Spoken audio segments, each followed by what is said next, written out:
You're listening to the Free Thinkers Club Podcast Network.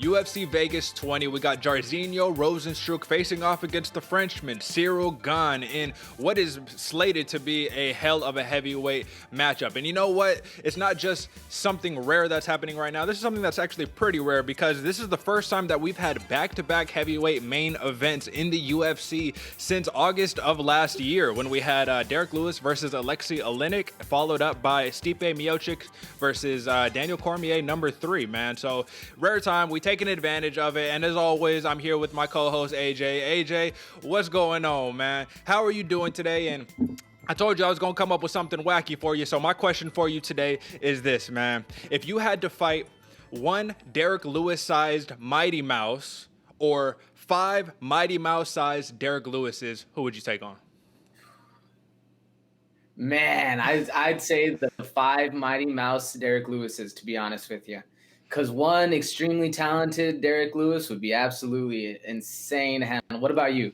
You know what, man? I was doing a lot of pondering on this one, and I was thinking a Derek Lewis-sized Mighty Mouse would actually be incredibly terrifying. So I'm gonna have to go with you, man. I have to go with the 5 Mighty Mouse-sized Derek Lewises. At least that way you could try to run away or something. Derek Lewis, he's a big puncher, but he ain't gonna beat you in a sprint. You know what I'm saying? Or maybe the problem is you catch one of those one of those Mighty Mouse-sized Derek Lewis bombs to the leg, man. You ain't running anywhere. That's true. That's totally true. So hey, man, how about we take none of that, and then we do what we do best, man, and we get into some sleepers, man. So let's get straight into it, man, if you don't mind. It's time for some fight night. If you ain't paying attention, you're gonna sleep on me and I'm gonna wake you up. All right, AJ, I'm gonna have you go first. Give me your first sleeper for UFC Vegas 20.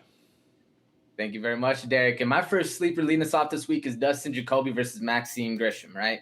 Now, Dustin Jacoby is coming out of Glory Kickboxing and riding a high streak all the way through the Contender Series. And Jacoby, he's a mean and technically strong striker. Now, Maxime Grisham made the news by taking a short notice fight against Tybura and handled himself very, very well until the later parts of round 3. He starched Antagulov in his last fight and now faces a bruiser of an opponent in Jacoby. Now, I'm very excited. And this fight's a sleeper to me because this is two of the very first fight of the night, first off. And it's 2 very talented strikers going at it. It should be a very fast and entertaining fight. Who's your first sleeper, Derek? All right, for my first one, I'm going with some women bantamweights here. And this is a really interesting contest to me because what we have is Alexis Davis, ranked fighter coming in, who's a grizzled vet. You know what I'm saying? She's kind of been around for a while. She's got wins over Liz Carmouche, Jessica Ai, and even a knockout over Amanda Nunes back in 2011. Who would have thought that? And she's facing off against a young phenom in Sabina Mazo, man. I think her nickname is like the Colombian Queen or whatever the case may be, but she's a long, rangy striker who is looking to take your head off. Now, she's mainly a decision fighter, but nonetheless, man, she's a former LFA flyweight champion. And so we got Alexis Davis, UFC vet, who's on the 3-fight losing streak versus Sabina Mazo, who's on the 3-fight win streak, man. So this is going to be another iteration of out with the old, in with the new, or the old gatekeeper saying, nah, I'm not having none of that, man. So that's my first sleeper, and folks, you're going to have to tune in for that one. What you got next, AJ?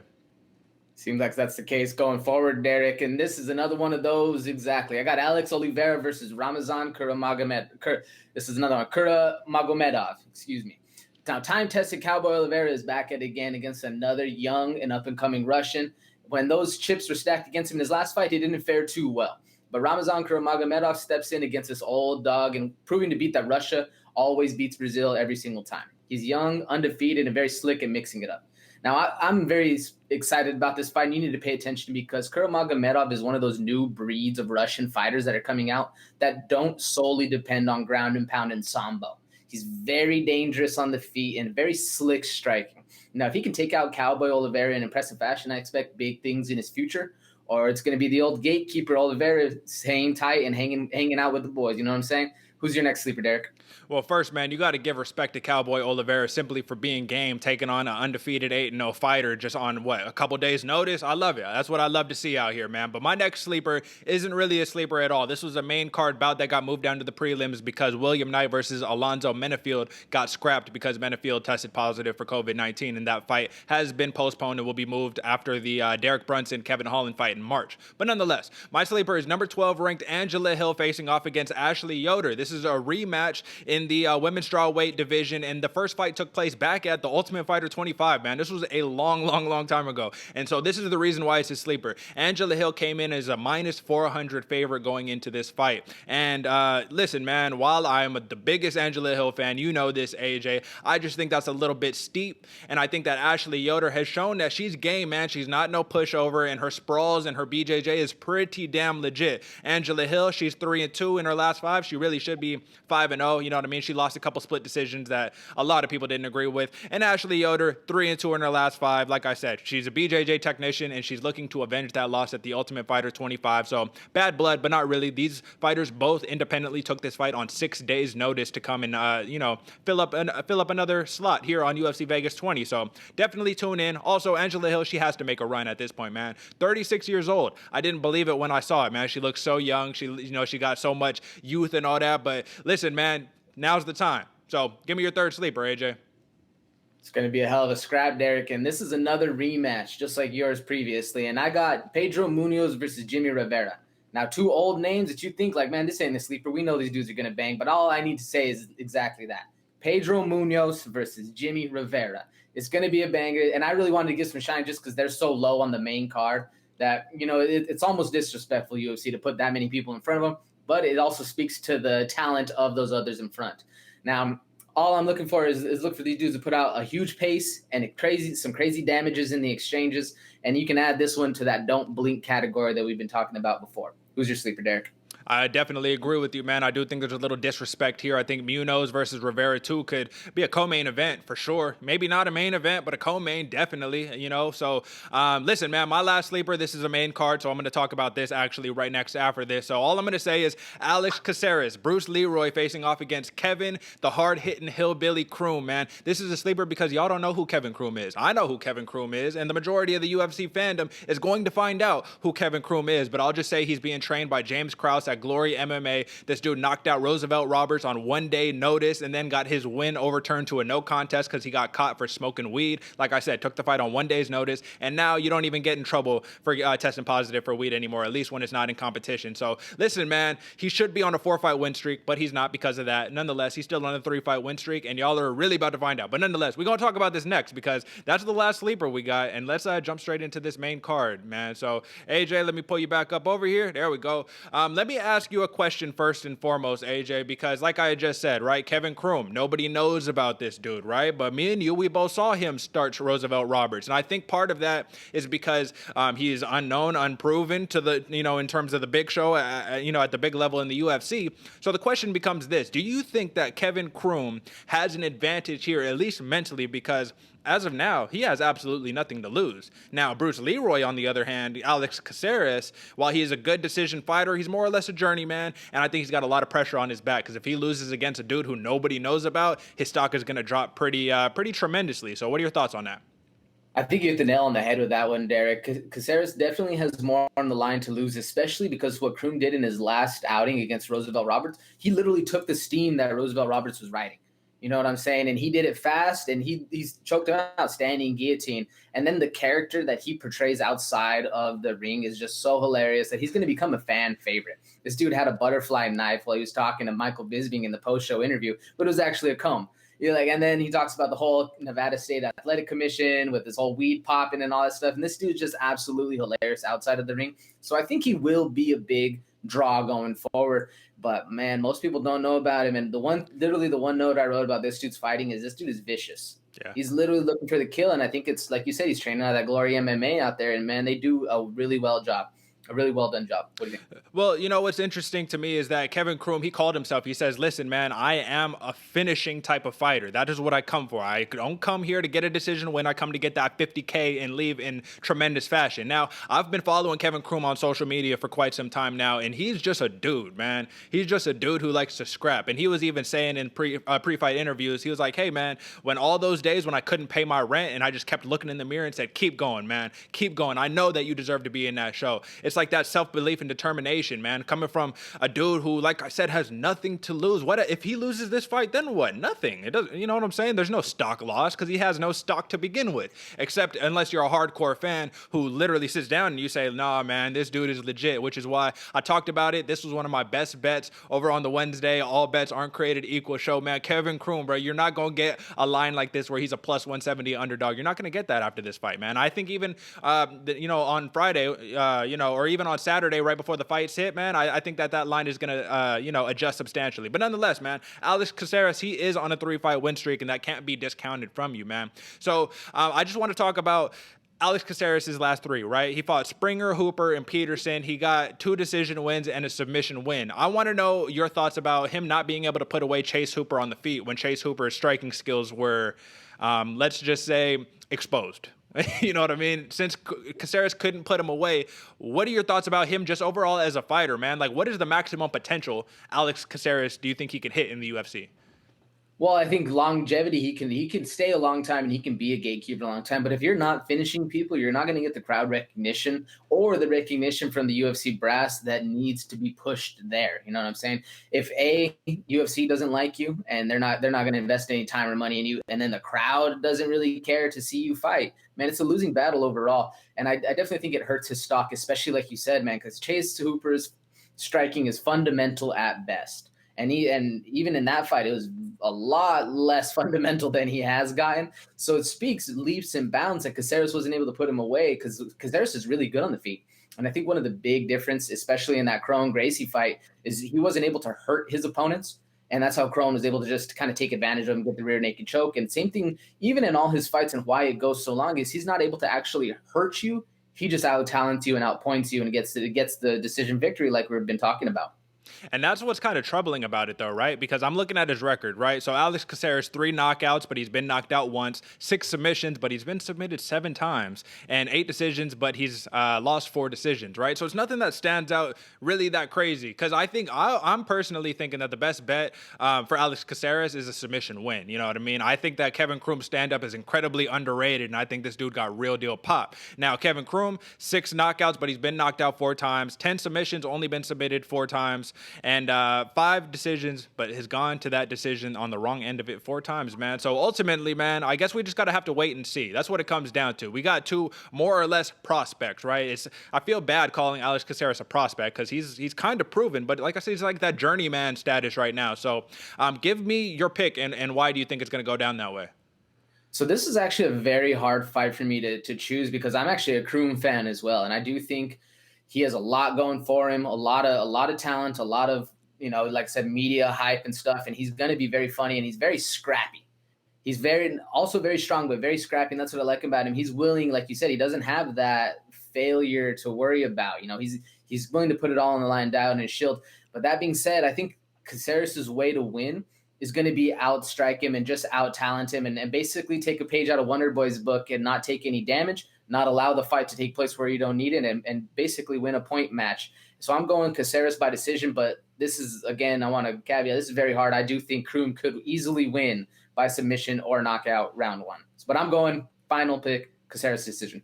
Interesting. So, like, I'm, listen, man, this wasn't as hard for me, and I already said it from the jump. I'm a little biased, man. I'm a big Kevin Croom fan, but I just think that Kevin Croom has more paths to victory, and I think if Kevin Croom grabs a hold onto Alex Caceres, though Alex Caceres does got the BJJ going, it's not like he doesn't know what he's doing down there. Dude's pretty legit. I just think Kevin Croom, man, if he grabs onto him, well, you know what? You ain't going nowhere. You know what I'm saying? Because Croom is looking for a finish. He's either going to try to knock you out or submit you. He said it going into this fight. I'm not looking to go to the judges, man. That is the last thing that I want. And Alex Caceres too often is willing to let it go to the judges. Now, I'm not going to sit here and say he's like, yeah, I'm just going to not knock this guy out when I can. It's easier said than done. But nonetheless, I'm going Kevin Croom, and I'm actually going to go I'm going knockout, round 2. There we go. You know what I mean? Let's keep it solid on it. You know what I'm saying? So let's move on to the next one. So the next one was your sleeper, right? It was Pedro Munhoz versus Jimmie Rivera, number 2. And this is interesting to me because, listen, man, the first fight, while it was close, right? I think that Rivera won it 2-1. I don't think it was that close, man. And I think Rivera is he should be probably pretty highly favored to win this fight, especially with Munhoz, you know what I mean, coming off the split decision or whatnot. So just talk me through it. When you was doing your fight prep for this one, what stood out to you? I think the only reason Rivera isn't as confident as he should be after winning, because I agree with you. He won round 1 and he won round 3 of the last fight. The round 2 was a little closer, but I don't think it was as close of a fight as the media is hyping it up to be or everyone else is thinking. And Rivera's, I don't think he's as confident in that win because Munhoz has grown. And they've both grown leaps and bounds, outside of their own. But I think Munhoz has become more well-rounded, whereas Jimmie Rivera has almost stayed true to what got him to the fight. What led him to the dance. And I think that's kind of the aspect as far as mine. But when I was doing my breakdown, man, they're both the same kind of fighter. Yeah. You know what I'm saying? I could literally copy and paste what I wrote for the notes for one guy for the other. They're both heavy-handed, great kicks, good movement, good wrestling. Like they're very, very talented. And that's why I think it's so disrespectful that they're this low on a card. Yeah. But then to do that aspect we talked about. But what do you think? Well, I'm with you, man. And I would agree with you. Aside from one point, I do think they're damn near carbon copies of each other. The one difference, or I guess there's two differences. One, Jimmie Rivera's takedown defense is the key to victory here, clearly, right? His last fight was against Cody Stamann, who was an incredibly high-level wrestler, and he was able to get the dub in that one, man. Pedro Munhoz, I think he has to be able to put Jimmie Rivera on his butt if he wants to win. And the reason why is because the other difference that I didn't necessarily agree with is that I think Jimmie Rivera is a better striker, not in terms of power, not in terms of pure power, putting it on you, but in terms of extended combination. That's where Pedro Munhoz, generally speaking, he gets hurt, man. He gets hurt because what he does is he throws 1-2 and Jimmie Rivera counters with 1-2-3-4. And it's those last two, right? Sometimes you got to throw a little something, you know what I mean?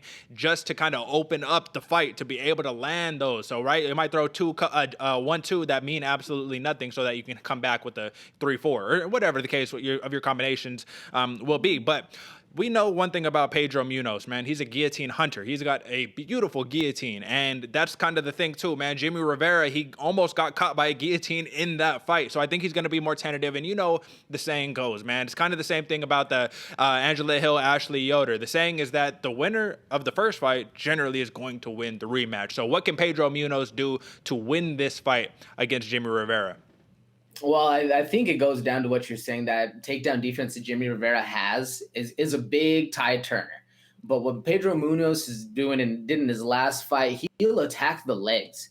And when you can't move, when you can't defend, when you can't have that same pop you do, and that's what Pedro Munhoz does, he'll set up. Yeah, he only throws 1-2 hands, but he also throw the leg kick out a lot. And he attacks the legs right from the jump, from the whole start. You're just getting your legs beaten up. And when Jimmie Rivera can't bounce from the takeaway, and actually has to stand there and has a little bit labored of feet, I think that's what Pedro Munhoz has to do to actually go out there and make the fight actually interesting, is attack the legs, bring that movement down, and then necessarily go actually for the head hunt, because I don't know if he's going to be able to out wrestle Jimmie Rivera on the ground.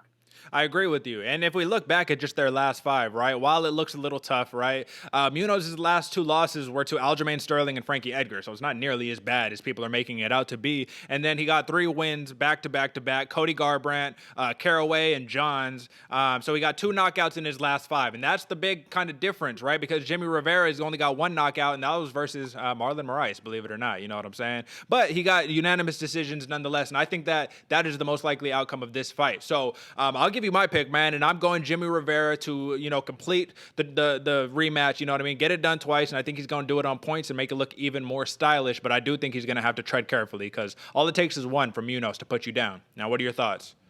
See, I'm thinking this is going to be a dogfight here, back and forth, a lot of exchanges, because I think both fighters have grown so much in their MMA careers that they don't exactly – it's almost a fresh fight. They're almost both at 0, besides that one mental aspect that Jimmie Rivera did get the dub. But you got the dub by a split decision to the judges. So how much does it really matter to the other person's mental game? So personally, me, like I said, I think Rivera's going to lead the dance, but I think Munhoz is going to fight from the outside and outpoint him and get the decision win.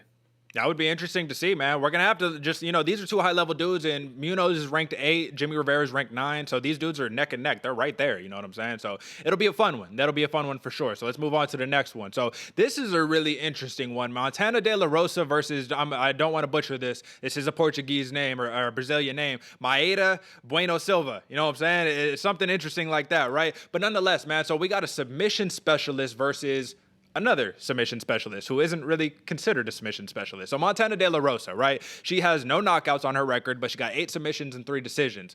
Bueno Silva, 5 submissions, 1 decision, 1 knockout, right? So we already know what the path to victory is for both of these fighters. Nonetheless, I want to point something out to you, and this is about the conversation that we had. I believe it was in the post show or whatever the case may be. It was when we were recapping the Kunitskaya versus Valletta fight, right?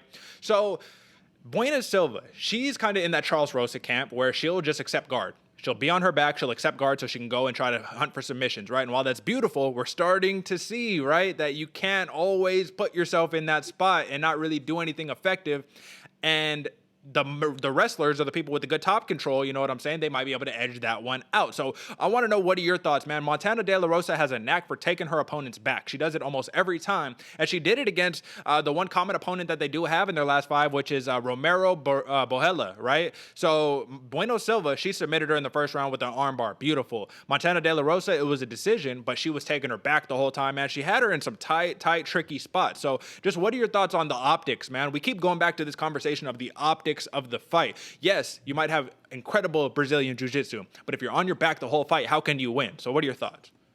Well, I think it's in Nevada, so it's still going to be the same judges we saw last week, where they're doing a little bit more of a different style of judging than we've seen in the past. And I think with 2 submission-oriented wrestlers, it's going to be weird to see which one does actually land up on the back, because like you said, Montana De La Rosa likes to take the people's back but still end up on the mat. Yeah. And the same thing with Mayra Bueno Silva. You saw in her last match against Borea. She was totally fine with throwing up triangle, armbar, triangle, armbar, triangle, armbar. And literally Borea literally just didn't know what was going on, or was okay with just having her arm there. It was weird to see. And I really don't expect fighters to start doing that even more going forward, with seeing how the judging has kind of started to progress and seeing what fights are actually winning the cards nowadays when they do go to the judges. But this one's a weird one to me, because I do think it's going to be very submission oriented. But it's weird when you have 2 crazy Brazilian jiu-jitsu specialists, because it's almost, instead of who's going to get the top, who's going to get the bottom. It's a weird transition to think. What do you think? Well, I think that one thing could happen that no one is anticipating, and it happens time to time when you get 2 big knockout punchers or submission artists, and I think that they could avoid the ground altogether in this one. It totally could happen. Now, the difference is that Montana De La Rosa, she's a little more tentative, and she's been a little too tentative in the past in terms of her striking, where she just doesn't let her hands go, man. She times it, she feints, moves all around the octagon, but she just don't let the hands go, or she doesn't go up to grab the clinch and start doing some of them, the ground and pound things of that nature, right? Now, Bueno Silva, she's one of those fighters, like we always talk about, who she's so confident in her jiu-jitsu, she'll walk you completely down because she doesn't care. Take me down. That's fine. It doesn't matter. It's like Gilbert Burns, but a female version of it. Obviously not quite as high level, but nonetheless, man, it was interesting to me because I think that she has big wins, man. She has a win over Jillian Robertson and Romero Barella, and that's not small potatoes whatsoever, man. So it just makes me wonder, because Montana De La Rosa is clearly the more experienced fighter. You know what I mean? She has more UFC wins, more UFC fights, more fights just in general. But the big thing that comes down to me is the decisions, right? Bueno Silva, if it goes 3 rounds, she's only had 1 decision win in the past before. So that's kind of the thing. I think Montana De La Rosa will be able to defend the submissions and get it to where it's basically just a point battle. And, may the best man or woman win. You know what I'm saying? So I guess the last thing that I got on this is that Bueno Silva has a beautiful right cross, left hook combination. And if Montana De La Rosa doesn't watch out for that, I could see a knockout happening here, man. Because Bueno Silva's hands are sharp, you know what I'm saying? And I think that if Montana De La Rosa, she worries a little bit too much about the submissions, something, might be waking up off the canvas. You never know, you know what I'm saying? But give me your pick and why. One of my biggest critiques to Montana De La Rosa is she's so jiu-jitsu oriented that she's looking for an ankle pick, almost like she's looking for a jab. Yeah. And that was one of her biggest things against her last opponent, where she would literally just, instead of throwing out the jab, she'd throw out an ankle pick and leave her hand down there so she'd get punched. It literally led to a big hole, and I'm expecting her to hopefully fix that, because like you said, Bueno Silva's striking is very, very sharp. Now, personally, for me, I do think it's going to be a lot of mix-up, a lot of rolling around in the jiu-jitsu, and I do think that De La Rosa has too much in the tool belt, and she'll outclass Bueno Silva for 15 minutes. So I'm going De La Rosa by decision. Who you got? Well, you know what, man? It's hard when you're talking about two submission artists. It's really hard to pick against someone coming out of shoot the box, especially when you're trained by Diego Lima. Very, very hard to pick against someone like that. But nonetheless, man, I agree with you. I think Montana De La Rosa, I think her submission defense is going to be just good enough to be able to stop the submissions from happening. And this is just my thing, the optics, like I was saying earlier. I envision this fight happening like this if it does go to the ground. Bueno Silva is trying to lock up arm bars, triangles, whatever the case may be, on her back. Montana De La Rosa is going to defend the arm bars and the submissions and everything like that, and she's going to be on top of her for more or less 3 rounds. And it's going to be hard for the judges to not give her the fight. That's the whole point. No matter whether you're a BJJ guy and you go to, Abu Dhabi Combat Club and you're just watching all day long, and then you see this, you're like, no, of course you won. It doesn't matter because the judges aren't going to judge it like that. So going off of that, yeah, Montana De La Rosa, I'm going a decision win, man. Add to that collection. She could finally go 500 on her decisions because she's lost one more decision than she's won so far. But nonetheless, man, that actually sets us up really well to go on to the next one. And this one, man, we want to talk about submissions. We want to talk about sprawls. We want to talk about, dudes getting after it and all that. We're going to be talking about Nikita Krylov facing off against Magomed Ankalaev, man. And this one is really tough for me because I'm very high on Magomed Ankalaev. And I believe that you remember this, AJ. You remember not just the first fight against Jan Kutalaba, but the second one when I believe you picked Kutalaba on that one, but I knew Ankalaev had too much for him. But this is a much different striking contest that we have on our hands, or just a contest in general that we have on our hands. So give me some thoughts. When you first read this, were you familiar with Nikita Krylov and all that stuff? Not as familiar because he's been out of the mix up a little bit. I do know about Nikita Krylov because he's been in the game for a long time, 27-7. He just hasn't really stuck to the media. You know what I'm saying? And I don't know if it's just the nationality or what, and the name, and not really finishing all his fights, but I definitely Ankalaev has a little bit higher of a pull to me. And I'm big on Ankalaev because of his last fight against Kutalaba. He put it to him, man. He showed that he can handle some pressure. He has a hell of a chin, and things go his way when he's calm. And that's one of the biggest aspects of a fighter you want to see, man. When he can sit back and read what's going on, he looked very intelligent and was able to drop that stiff left hand. What do you think? Well, listen, man, when I saw the name Nikita Krylov, something didn't register to me. You know what I mean? I was thinking, and I was like, I'm big on Ankalaev. Who is this dude he's fighting? And then I realized, I was like, oh, my God, that's Nikita Krylov. That's the dude who has finished 26 out of his 27 wins. That's the dude who's only seen the third round 3 times in his 34 MMA fights, man. This dude is a fast starter. It doesn't matter who you are. He's coming out. He's throwing kicks at you. He's throwing big shots. He's looking for sprawls. He's looking to, heel hook you up. He's looking to grab an arm. He's looking to tear you apart, whether it's on the feet or on the hands. This dude is an absolute finisher, man. And I'm going to tell you one thing that's a very stark contrast, AJ, between Nikita Krylov, who's ranked number 8 at 205, as opposed to Magomed Ankalaev, who's ranked number 11 at 205, is this, man. So while Nikita Krylov, he has only 1 knockout in his last 5 in comparing to the 4 knockouts that Ankalaev has in his last 5. But the Nikita Krylov, he was in the UFC for a nice run. Then he just went to a different regional promotion, won a title out there, and said, all right, I'll come back to the UFC, and I'll go right back on a nice run.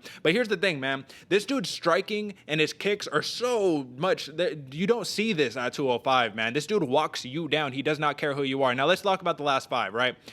He has a unanimous decision win over Johnny Walker. Impressive. He lost to Glover Teixeira. That's a hiccup. That's tough, but that's Glover. Excuses for that. Ovin St. Preux, 2nd round submission. Very, very impressive. Jan Blachowicz, man, the current 205 champ. It was a very, very good run, but Jan Blachowicz, man, that dude's BJJ. He's just next level. He's the champ for a reason, right? So took the loss, and then he knocked out and won the belt against a dude named Maldonado. So the point that I'm trying to make here is that the competition outside of that last name has been incredibly high, as opposed to Magomed Ankalaev, while he has a big win over Klidson Abreu. Did you watch that fight? Have you seen that fight?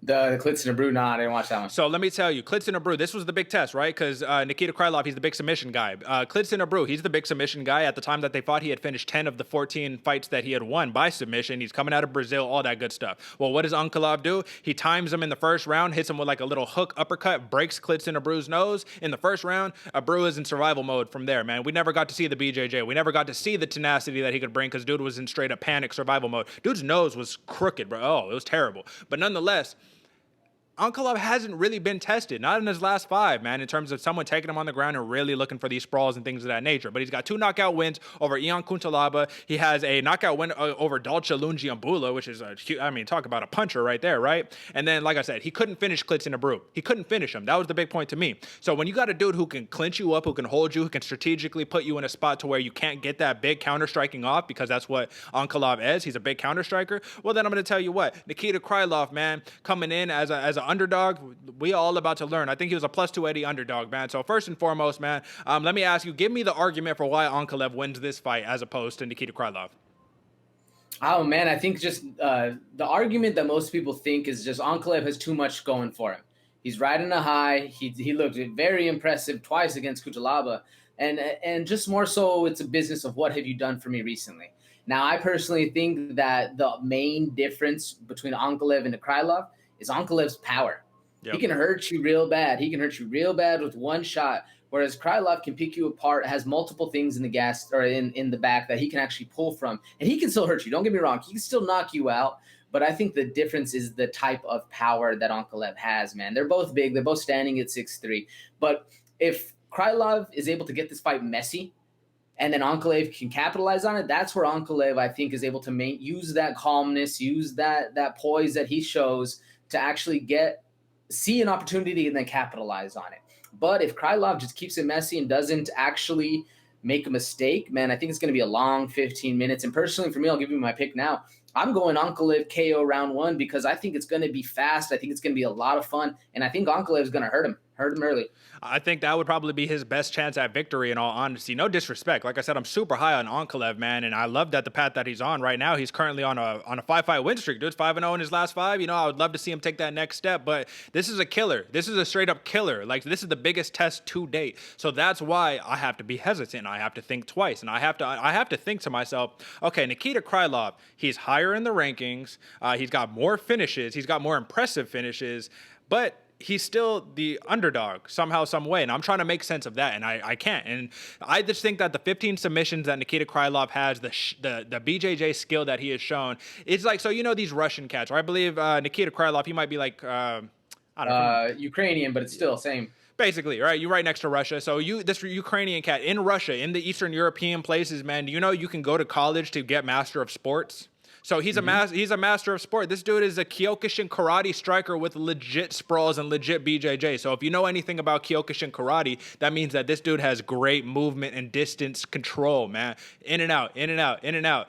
Except he's a big 205er who can spam you with the kicks, with the big punches. He can grab you. He can sprawl. My biggest thing, and this is the reason why I'll give you my pick here too, I think Nikita Krylov wins this fight by decision. This is only going to be the second decision win of his entire career if he gets it done. But the reason why is because Ankalaev is tough, dude. Ankalaev is tested. His chin is tested. So is Nikita Krylov's. But these dudes are battle tested. And I think Nikita Krylov is going to be able to mix it up in those sprawls to take away the big striking of Ankalaev, man. Ankalaev has an 85% takedown defense, right? Very, very impressive. But guess what, man? Only one person is taking him down. You know who that is? That's Paul Craig. So it can be done. If you're a BJJ guy, it can be done clearly. And the only other BJJ guy that Ankalaev has fought so far was Klitz in a brew, who, like I said, first round, nose broken, survival mode. So nonetheless, yeah, like I said, I'm going to Nikita Krylov. I'm going to decision win, man. And I think it'll be huge. These dudes are literally the same year, 28 years old, 6'3", 77 and a half inch reach for Krylov, and a 75-inch reach for Magomed Ankalaev. So nonetheless, man, this will be a good one. But let's just take this last point into experience before moving to the main event. Nikita Krylov is 27-7 in MMA, 8-5 in the UFC. Ankalaev is 14-1 in MMA and 5-1 in the UFC. So if we're talking about experience, Krylov clearly has the experience factor, and that's got to count for something. I'm not going to tell the folks at home. I ain't going to tell you what that counts for. You can make that decision for yourself. But nonetheless, we have to take these things into consideration. But when we're looking at the nature of the fight game, which is more or less just a flip of a coin, right? 50-50, you know what I mean? Anything can happen, as we saw last week, right? This sets this up to be a great co-main event, man. We're really lucky to get these two banging ass cards back to back, man. So with that being said, man, let's move on to the main event. You know what I'm saying? Let's move on to that main event. So we got Jairzinho Rozenstruik versus Ciryl Gane. And when I first saw this, I thought to myself, and I said, this dude Jairzinho Rozenstruik, man. In my head, somehow, some way, I don't know why, but in my head, Jairzinho Rozenstruik was bigger than life. This just big power puncher, kind of Ngannou-ish, all that, right? But when you do your homework, no, that's not at all the case. Did you know Ciryl Gane, right? He's been brought into this more or less as a as the small dude running through the heavyweight division that's kind of just trying to pick his way apart. He's moving faster than everybody. That's how he's getting these dubs. But that's not really the truth of the story, right? I think that we can argue the truth of the story is that Ciryl Gane has tremendous kickboxing in Muay Thai. He has Muay Thai like a welterweight or a middleweight in the heavyweight division. But did you know he's actually bigger than Jairzinho Rozenstruik? So he has the size advantage, and that's something that he's not used to in the heavyweight division. So the first thing that we need to talk about here is that, listen, man, Jairzinho Rozenstruik, while he has gone 5 rounds before, he's got wicked power. Do you think that he is going to be too plotting of a heavyweight for Ciryl Gane? Do you think Ciryl Gane is just going to move in circles and pick him apart like he's done to so many other people? Or do you agree with me maybe and say that Jairzinho Rozenstruik, his speed is very underrated, man? He's got deceptive speed. What do you think? That I 100% agree with you, Derick. I think Rozenstruik's speed is so underrated, and I genuinely think it comes down to just visual perception. The only reason people think Gane is smaller is because he doesn't have that belly. Yeah. Now, Jairzinho Rozenstruik, he's got that Derrick Lewis belly where he looks slow, but the same thing with Derrick Lewis. His speed is extremely underrated. Now, I have it down for Jairzinho Rozenstruik. You really need to watch if his opponent's pressuring. You need to watch his step back left hook because that thing is mean, and that's one of those speed techniques where you don't necessarily see it because you think the guy's moving back, and all he has to do is throw out a quick left hook, and it catches you. And that's the speed he's talking about because he doesn't necessarily have that.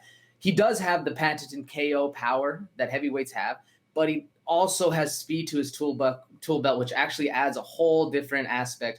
And personally, I do think Gane can outmaneuver him, but not by much. And we're going to see if that's true, even if he can, because I do think Rozenstruik's speed and movement is very underrated. What do you think? Well, the one thing that really concerns me about Ciryl Gane, I'm super high on this dude. I'm super high. I was kind of sleeping on him until he put the hands on Junior Dos Santos and made me say, like, okay, this dude, that's a real test right there. JDS, man, not too many people are putting him away. And the other part with that is, JDS is kind of saying, oh, he hit me in the back of the head and all that. When we watch it, these were clean shots, you know what I'm saying? And that's just part of the fight game. So you just got to take the L and let it be. But this is the big thing, man. When Ciryl Gane moves to his southpaw, right? He's a switch fighter. That's what makes him really dangerous, is that he can beat you up in orthodox or he can move to southpaw. But he does 2 things very specifically when he moves to southpaw. That's where he starts hammering up those kicks, man. His kicks are so fast, man. Body kick, body kick, body kick. Got you thinking about the body? Head kick, head kick, head kick, calf kick. You know what I'm saying? Move back, hit you with the hands, move around, grab you, take you down. And that's really the part where I'm like, you know what, man? Where's the one place where Jairzinho Rozenstruik has shown that he is he's lacking a little bit and he's kind of Derrick Lewis-esque in this spot? Takedown defense, man. You know what I mean? He gets put down on the ground like he did against Alistair Overeem. He couldn't do anything about it. He couldn't do not a damn thing about it. He sat on his back until the round was over and then got up. So it's like that's kind of the same exact thing that happened when Derrick Lewis fought Alexei Oleinik, right? Except Lewis said, all right, round's over. We started up on our feet and knocked him out. And that was it, right? And I'm thinking that possibly the same thing could happen for Rozenstruik, right? But that's just the one element of the game where it's like, man, these heavyweights, you're going to have to bring it. You're going to have to do something, you know what I mean? Just stay away from that takedown. If y'all get really close and stuff like that, especially with Gane having the speed advantage, you never know. Gane does average about 1 takedown per fight, and he's got the submissions, man. That's what's dangerous. When he fought Dante Mays, he whooped on that boy for 3 rounds straight, right? He was looking for the referee to stop it at the end of round 1. It kept going all 3 rounds, and in the last 25 seconds of the fight, he was beating him up on the fence, got him on the ground, and said, you know what, man? I think I'm going to do a heel hook. Boop. Submission, done, right? So just to have that in your belt, I mean, let me ask you, man, is that not scary to fight a dude who can just pull it? He could beat you anywhere, really? Now, the one place though, and I want to ask you if you've seen it the same way that I've seen it when watching film study, Ciryl Gane, his chin is tested. But I don't know if it's been tested against a dude like Jairzinho Rozenstruik, man. He's there to get hit, right? I think he walks through a couple good ones. And that's what makes fighters great, right? When you could say when Conor McGregor was coming up, he was walking through punches that nobody else could take. And he was giving them back and knocking these fools out. So just what are your thoughts on that, man? Do you think, let's talk power advantage. Who has the power advantage here? I think it's deceptive because of the frames of body, but who has the power advantage? I think it's deceptive because of the frames and body, but I think Rozenstruik has the power advantage because of what he is able to do to JDS. Super impressive. But personally, I don't think Gane has the power because of his fight against Boser. wasn't able to put Boser away, you know, and Boser's another one of those lighter heavyweights. And now, again, Gane had a very impressive JDS win, but he hasn't really fought anyone else of note. I mean, Dontel Mays, you know, it's a hell of a fighter as well, but not necessarily of note like JDS or Alistair Overeem or any of these other people that Rozenstruik has actually fought. Now, if we're going just on power, it's kind of hard to tell because I do think Gane has that same KO power that every, you know, top 10 heavyweight has. But if we're talking about sit down, sit on the foot, turn and blast, I think it's going to be Rozenstruik who does that, or at least it's been proven that Rozenstruik can do that, not necessarily has it. I agree with you completely. I think that Rozenstruik does have the power advantage, and the reason why is because when I saw him knock out Alistair Overeem with a 1-2 at the end of the 5th round, literally like a minute left in the 5th round, that went to show me not only does he have power, he's kind of got that Derek Lewis power that just transcends all rounds. It doesn't matter what round it is. If he catches you clean, it's going to be ugly for you. You know what I'm saying? And Ciryl Gane being the athletic dude who's moving around, I can totally see him just kind of trying to get out of position one time and caught by something, boom, and that's it, because that's the heavyweight division, and that's what makes this fight so enticing, because if you saw the line on Rozenstruik, man, I don't have it in front of me right now, but I think he's like an over plus 200 underdog on this one. So this got me thinking a little bit. Is this the Derek Lewis treatment? Do you know what I mean? Is this the, Gane, he'll just be able to take him down, he's too fast, you know what I mean? All it takes is Rozenstruik to catch him, but what are the odds of that really happening, right? Because we said it on the post show. I think you said it specifically. You were like, listen, man, he got the beautiful, Derek Lewis got the beautiful uppercut on Curtis Blades, but what if that didn't happen? Yeah, no, I agree. I agree 100%, Derek, because this the way the fighters are going about it, and I was watching their pre-fight post press conferences, and Rozenstruik's expecting a very fast and frantic pace off the jump and an early finish, where Gane's looking for a longer, drawn-out kind of chess match, and we have no option. Like there's anything can happen once that gate gets locked, man, because like you said, Ciryl Gane's going to be bouncing around. I think he is a little lighter on the feet. He's going to play a little bit more of a safe, like you said, drawn out chess match. But all it takes is one in the heavyweight division, man. And that literally just one pinky, like it could just clip you, touches that button and you're going to sleep. I think it's going to end early personally, but we'll see where it goes from there. Well, listen, man. First off, I think it's really crazy just because it's like, all right, man. What are the odds of heavyweight fights going the distance these days, man? With these high caliber fighters, when Derek Lewis hit Curtis Blades, he didn't even hit him clean, man. He hit him with his wrist, ended up hurting his wrist, and still knocked him out cold like that, right? So I can only imagine these dudes swinging him around. What I do like about both of these fighters, respectively, though, Gane and Rozenstruik, is that they both like to beat up the body, man. Both of them, and that's old school. And I just love that, man. Just go for that liver shot. Beat up that liver, see what they can do with it, because that's got to be the key to victory for Rozenstruik. I got to slow this dude Gane down. If we got 5 rounds, let me start touching up that body. Let me see what I can do, But once again, the thing that always jumps back into my mind is because I've seen Gane do it, man. If he takes you down, how you going to get up? You going to Derek Lewis him and just stand up? Jiu-jitsu isn't real? What are we doing? You know what I'm saying? So it'll be really interesting to see. But nonetheless, man, Rozenstruik, out of his 11 MMA wins, 10 of them are by knockout, man. He's gone the distance one time. That's it. Never been. He's been knocked out once by Ngannou, right? But that wasn't even a fight. That was Ngannou blitzing him for like 10 seconds and the fight was over, right? So he's only been knocked out once by Ngannou, and I think we can kind of count that as like a pass, right? Ngannou's knocking everybody out. Never been submitted. Never lost a decision. Ciryl Gane, 7 knockouts. Never been knocked out. 3 submissions. Never been submitted. 1 decision. Never lost a decision, man. You know what I mean? This dude is kind of blitzing up the rankings right now, and I said it on the this week's All Bets Aren't Created Equal episode, but Ciryl Gane, I really think the odds makers feel like he's going to be a future champion, or he's the dude that's just storming up the rankings, man. So before we give our final picks, I just want to ask you, do you envision Ciryl Gane, the UFC heavyweight champion? And if you do, how long do you think he would be able to hold it? To be honest, Derek, the one question I had for you is this fight coming too fast for Gane? Because I do think it is, man. I don't know if he's as tested as everybody's making him out to be, and I really don't. I see where he's very talented, and I see why he's a top 10 contender, but as far as if I see him beating John Jones, what's his name, Stipe Miocic, Francis Ngannou, like, oh man, we're going to have to see a lot more because those boys are so well-rounded and so dangerous at what they do. I don't necessarily see Ciryl Gane as a heavyweight champion, man. Maybe in a couple years, maybe when the old dogs start to fall off, but 7 fights just to me, hasn't proved enough. He has proved that he's serious and he's for real and he's a hell of a fighter. I mean, you just look at what he did to JDS, man, and he's there. He's for real. He's about his business. But I just don't know if he's about the top 5 business in the UFC. You know what I'm saying? What do you think? So I hear you. I hear you, man. But this is the thing we got to take into consideration. Rozenstruik said it himself, man. He was all like, I'm not mad about Jon Jones cutting the line, going up there and trying to get a championship. You want to know why? Because when Rozenstruik, when he beat Alistair Overeem, he only had, he only had 8 wins, 9 total fights. So it's right there in that Ciryl Gane territory, right? And then he jumped straight up to like number 4, number 2 or something like that. And then he beat JDS and then jumped up to 3 or something crazy like that. But he jumped up those rankings super duper quick, and then we could more or less be asking the same question. Like, Rozenstruik isn't the most tested heavyweight. Is he ready for Ciryl Gane? Is he ready for, was he ready for Ngannou when he got that shot? I don't think anybody's ready for Ngannou except Stipe, but that's a conversation that we'll be having in just a couple of weeks, so we'll save that for later. But nonetheless, man, I guess it's time for the picks, man. We still got 2 minutes 55, so we can do a little bit of talking after this, but I'm gonna go first, man, and I'm picking Ciryl Gane to win this fight, and believe it or not, I'm going to a decision win, man. I just think he's gonna try to control the man, and he might be a little hesitant of that power, man. I think a submission could happen. That's probably very likely if he gets him on the ground, he starts messing around with him like that. But nonetheless, man, should be a hard-fought 5 rounds. I'm going against the grain on this one. Who are you picking? Definitely against the grain on that one, Derick. But personally, I think it's going to be actually very intense and a very fast fight.